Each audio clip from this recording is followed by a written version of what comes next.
You sit down to study. You promise yourself just 1 hour, no phone.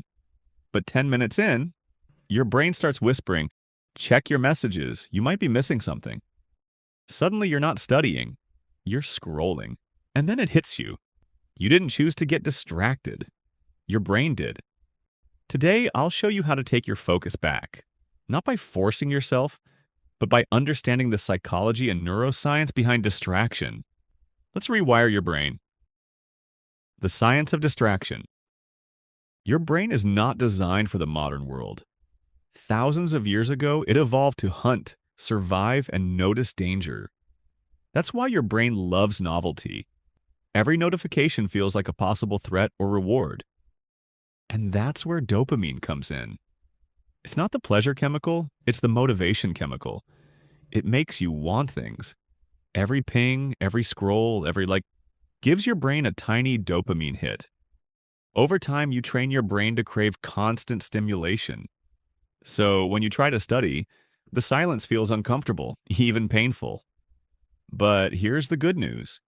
You can retrain your dopamine system, so your brain wants to focus again. How to reprogram your brain for focus. Neuroscientists call it neuroplasticity. It means your brain literally rewires itself based on what you repeat.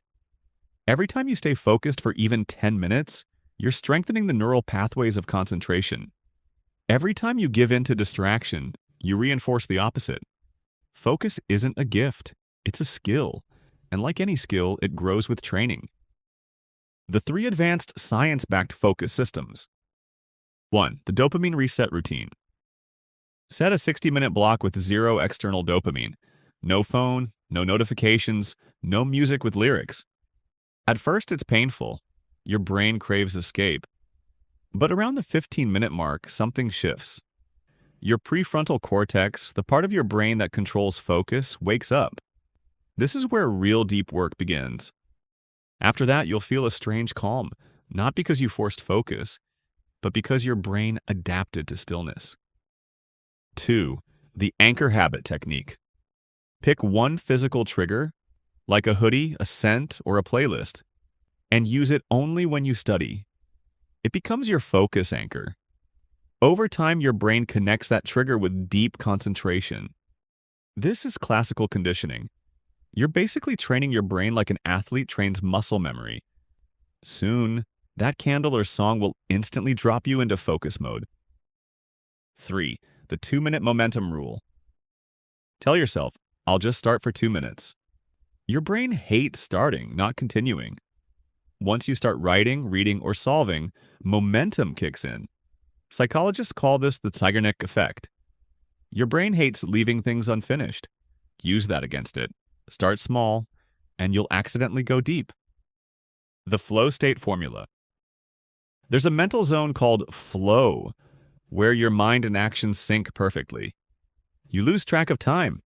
Everything feels effortless. Researchers found that flow happens when 1. You have a clear, specific goal. 2. You work on something slightly challenging. 3. You remove distractions. When you combine those 3, your brain releases dopamine, norepinephrine, and anandamide. A perfect chemical cocktail for peak performance. You stop fighting focus. You become focus. Rewriting your identity. Every time you choose focus over distraction, you're not just finishing a chapter. You're changing your identity. You're proving to yourself, I can control my mind. And once you start identifying as a focused person, your habits follow automatically. Because identity drives behavior, not willpower. In a world built to steal your attention, focus is your superpower. You don't need more time, you need more presence. So next time you sit to study, remember, you're not just opening a book. You're reprogramming your brain to love discipline. Because one day when you look back, you'll realize the ability to focus was your greatest weapon all along. Train your brain, control your world. Subscribe for more science-backed mindset videos.